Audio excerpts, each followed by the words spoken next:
શૈક્ષણિક તથા સાંસ્કૃતિક કાર્યક્રમનું આયોજન કરવામાં આવ્યું હતું.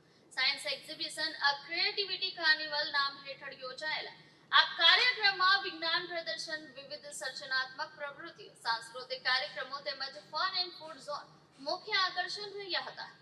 આ કાર્યક્રમમાં વિદ્યાર્થીઓએ વિજ્ઞાન વિષયક વિવિધ પ્રોજેક્ટ, મોડલ્સ તથા નવીન વિચારો રજૂ કરી સૌને મંત્રમુગ્ધ કરી દીધા હતા. પાણી સંરક્ષણ, પર્યાવરણ સુરક્ષા, renewable energy, smart city, robotics, space science તથા અનેક વિષયો પર તૈયાર કરાયેલા પ્રોજેક્ટ્સે વિદ્યાર્થીઓની બુદ્ધિમત્તા અને સર્જનાત્મકતાનો પરિચય આપ્યો હતો. બાળકો દ્વારા કરવામાં આવેલી સમજાવટ અને પ્રેઝન્ટેશનને હજાર મહેમાનો, વાલીઓ તથા શિક્ષકોએ ભારે પ્રશંસા કરી હતી. આ ક્રિએટિવિટી કાર્નિવલ અંતર્ગત વિદ્યાર્થીઓ દ્વારા તૈયાર કરાયેલા craft art, painting, decoration items, handmade products અને રિસાયકલ મટીરિયલથી બનાવેલી કલાત્મક વસ્તુઓએ દર્શકોનું ખાસ ધ્યાન ખેંચ્યું હતું. બાળકોની કલ્પના શક્તિ અને નવીન વિચારધારાનો અનોખો સંગમ આ પ્રદર્શનમાં જોવા મળ્યો હતો. આ સાથે યોજાયેલા કલ્ચરલ પરફોર્મન્સમાં વિદ્યાર્થીઓએ દેશભક્તિ ગીતો, લોકનૃત્ય, આધુનિક નૃત્ય, નાટક, સ્કિટ અને સંગીત કાર્યક્રમો દ્વારા રંગારંગ માહોલ સર્જ્યો હતો. વિદ્યાર્થીઓની આત્મવિશ્વાસપૂર્ણ રજૂઆત અને શિસ્તબદ્ધ કાર્યક્રમથી ઉપસ્થિત સૌ મંત્રમુગ્ધ બન્યા હતા. ખાસ કરીને માતા પિતા માટે તેમના સંતાનોની પ્રતિભા જોવા માટે આ કાર્યક્રમ યાદગાર બની રહ્યો. કાર્યક્રમમાં હાજર મહેમાનો, વાલીઓ અને સ્થાનિક આગેવાનો દ્વારા શ્રેષ્ઠ સ્કૂલના સંચાલન, પ્રિન્સિપાલ તથા સમગ્ર સ્ટાફની ખૂબ પ્રશંસા કરવામાં આવી હતી. મહેમાનોએ જણાવ્યું હતું કે આવા કાર્યક્રમો વિદ્યાર્થીઓમાં આત્મવિશ્વાસ, નેતૃત્વ, ટીમવર્ક અને નવીન વિચાર શક્તિ વિકસાવવામાં મહત્વપૂર્ણ ભૂમિકા ભજવે છે. શ્રેષ્ઠ સ્કૂલના પ્રિન્સિપાલ અને સંચાલક મંડળે જણાવ્યું હતું કે અમારો હેતુ માત્ર અભ્યાસ પૂરતો સીમિત નથી, પરંતુ બાળકોમાં છુપાયેલી પ્રતિભાને બહાર લાવવા, તેમના સર્વાંગી વિકાસ માટે સતત પ્રયત્નશીલ રહેવાનો છે. આવા કાર્યક્રમો દ્વારા વિદ્યાર્થીઓને પોતાની ક્ષમતાઓ રજૂ કરવાની ઉત્તમ તક મળે છે. આ કાર્યક્રમના અંતે વિદ્યાર્થીઓને પ્રોત્સાહન રૂપે સર્ટિફિકેટ આપવામાં આવ્યા હતા તથા શ્રેષ્ઠ પ્રોજેક્ટ અને શ્રેષ્ઠ પ્રદર્શન માટે ઇનામોનું વિતરણ કરવામાં આવ્યું હતું. આ સમગ્ર કાર્યક્રમ શાંતિપૂર્ણ, શિસ્તબદ્ધ અને સફળ રીતે સંપન્ન થયો હતો.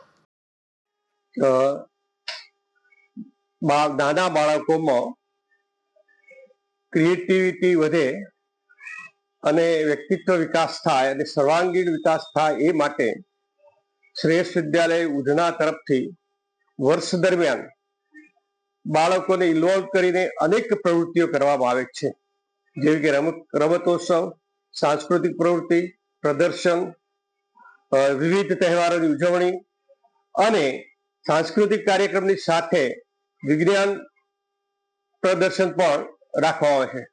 ચાલુ વર્ષે ફેબ્રુઆરી 16 અને 17 એમ 2 દિવસ શાળાનો વિવિધ કાર્યક્રમો રાખ્યા હતા, જેમાં પીટીસીના તાલીમાર્થીઓ, માતુશ્રી ખેમીબા પીટીસીના તાલીમાર્થીઓને પણ ઇન્વોલ્વ કર્યા હતા.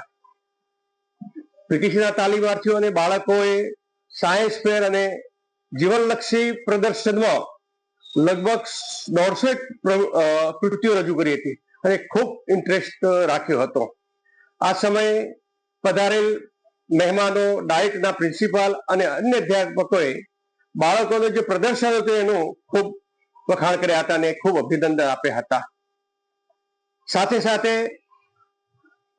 આનંદ મેળો અને સાંસ્કૃતિક કાર્યક્રમ પણ બાળકોએ રજૂ કર્યા છે. સાંસ્કૃતિક કાર્યમાં નાના બાળકોએ જુદી જુદી થીમ ઉપર, શૈક્ષણિક જુદી જુદી થીમ ઉપર એમણે પોતાનું પ્રદર્શન કર્યું છે અને બહુ જ આનંદથી અને ખૂબ ઉત્સાહથી ભાગ લીધો. એમાં વાલીઓએ પણ ખૂબ ભાગ લીધો અને પ્રોત્સાહન આપ્યું. સાથે સાથે વર્ષ દરમિયાન બાળકોએ જે પ્રવૃત્તિઓ કરી અને ગત વાર્ષિક પરીક્ષામાં જે બાળકોએ રેન્કિંગમાં આવ્યા હતા તે બાળકોને પણ ટ્રોફી અને ઇનામ આપીને અને મોમેન્ટ આપીને પણ એમને પ્રોત્સાહન શાળા તરફથી કરવામાં આવ્યા હતા. અને વર્ષ દરમિયાન જે પ્રવૃત્તિઓ થઈ એનો અહેવાલ પણ આ સમયે વાલીઓને આપવામાં આવ્યો હતો. આમ વર્ષ દરમિયાન બાળકોનો સર્વાંગીણ વિકાસ થાય, ક્રિએટિવિટી વિકસે એ માટે હર વર્ષે, હર સમયે ઇનોવેશન, એજ્યુકેશનમાં ઇનોવેશનને ધ્યાનમાં રાખીને લાવીને જુદી જુદી પ્રવૃત્તિઓ શાળા તરફથી રાખવામાં આવે છે. અને આ સમયે શિવ ચેનલે અમારી પ્રવૃત્તિઓને જે પ્રોત્સાહન આપવા માટે પ્રસારણ કર્યું છે તે માટે પણ શિવ ચેનલના પત્રકારો અને શિવ ચેનલના માલિકોને ખૂબ ખૂબ અભિનંદન, આભાર, જય હિન્દ.